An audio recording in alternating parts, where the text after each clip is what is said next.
ఇవన్నీ ఫిల్ చేయాల్సిన రిపోర్ట్స్. పెన్సిల్తో రాసినవి టైప్ చేసి రిపోర్ట్స్ అప్లోడ్ చేయాలి. ఇవి ఇంకా ప్రాసెస్లో ఉన్న అప్లికేషన్స్. రిపోర్ట్స్ తయారవుతున్నాయి. అవి రాగానే ఇవి కూడా టైప్ చేసి డేటాబేస్లో ఎంట్రీ చేయాలి. ఆ తర్వాత మెయిల్ చేయాల్సి ఉంటుంది. అలాగే సార్.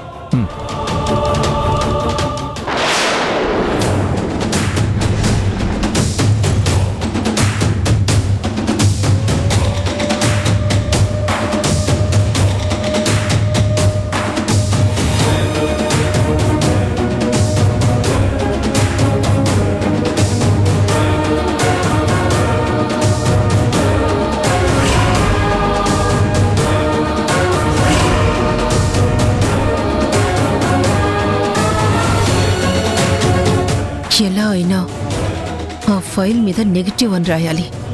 అదే ఈ అమ్మాయి టైప్ చేస్తుంది. ఫైనల్ రిపోర్ట్ అదే వస్తుంది. కానీ ఎలా రాయడం?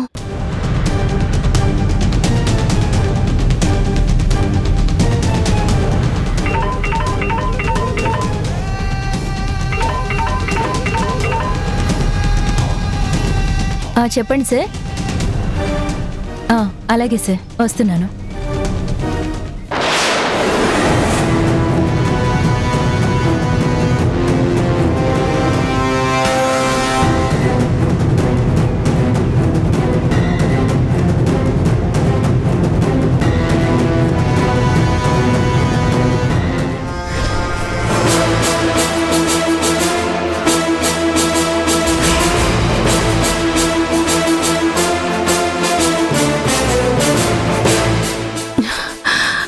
భగవంతుడా, నువ్వున్నావు, నా పక్షానే ఉన్నావు. గొప్ప అవకాశం కలిగించావు. దీన్ని నేను యూటిలైజ్ చేసుకోకపోతే నా బతుకే వేస్ట్.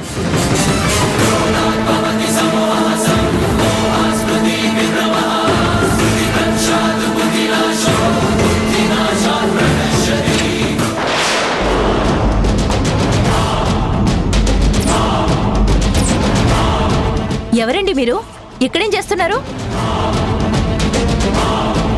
చెప్పండి, ఎవరు?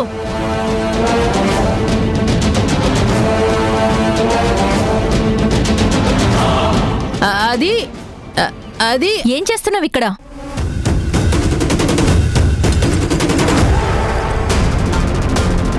మిమ్మల్ని, ఎవరు మీరు? ఏం చేస్తున్నారు? అది అది సెక్యూరిటీ, సెక్యూరిటీ, పట్టుకోండి, సెక్యూరిటీ. నన్ను ఒకసారి వెళ్ళనివ్వండి. వెళ్ళడానికి కుదరదండి. మీరు కరెక్ట్గా అతను ఎవరో చెప్పాలి.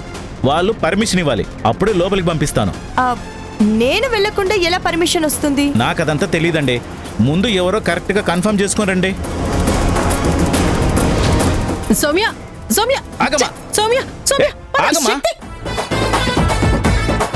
సెక్యూరిటీ, పట్టుకో, పట్టుకో.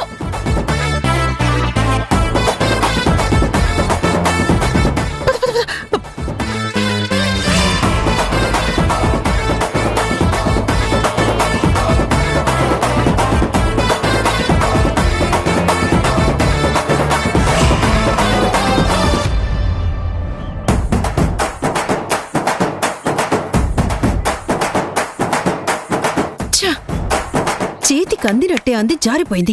కాస్తలో మిస్ అయింది. బా, లేకపోతే ఆ రిపోర్టు మారిపోయేది. జనని బతుకు బజారు పాలయ్యేది. జనని బ్రతికేమో కానీ మన బ్రతుకు బజార్ పాలయ్యేటట్టుంది. బా, నీకు సమయం సందర్భం లేదా? ఎప్పుడు నా మాటలకి సెటర్లు వేయడం తప్ప. ఏయ్, అక్కడున్నారా? ఆగండి. సౌమ్య, పద.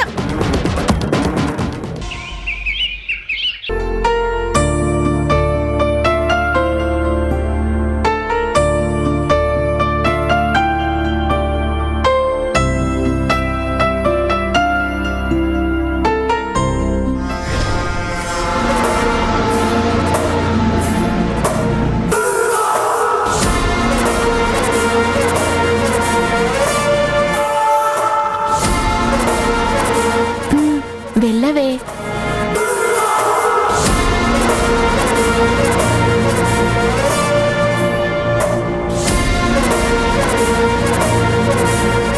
సారీ మధు, ఏదో కంగ్రాట్స్ చెప్దామంటే ఫ్రెండ్తో కలిసి మీ ఇంటికి క్యాజువల్గా వచ్చాను. మీ ఇంట్లో జరిగింది జస్ట్ క్యాజువల్గా మన క్లాస్మేట్స్తో మాట్లాడాను.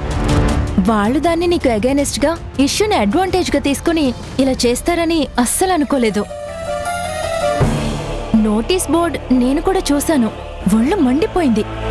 నాకే అలా అనిపిస్తే నువ్వెంత హట్ అయి ఉంటావు, నీ మనసు ఎంత బాధపడి ఉంటుందో అర్థం చేసుకోగలను. ఆ పని ఎవరు చేశారో తెలియదు, కానీ తెలిస్తే తాట తీసేదాన్ని. అంత దుర్మార్గంగా ప్రవర్తించే వాళ్ళని అస్సలు ఎక్స్క్యూజ్ చేయకూడదు.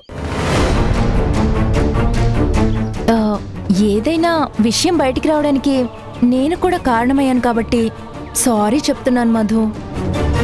ఇట్స్ ఓకే రమ్య, దాంట్లో నీ తప్పే ఉంది చెప్పు. నువ్వు అన్నట్లు నాకు ఆ పని చేసిన వాళ్ళెవరో తెలుసుకోవాలనుంది. ఆ తప్పు చేసిన వాళ్ళెవరో తెలిస్తే టిట్ ఫర్ టాట్ ఇస్తాను.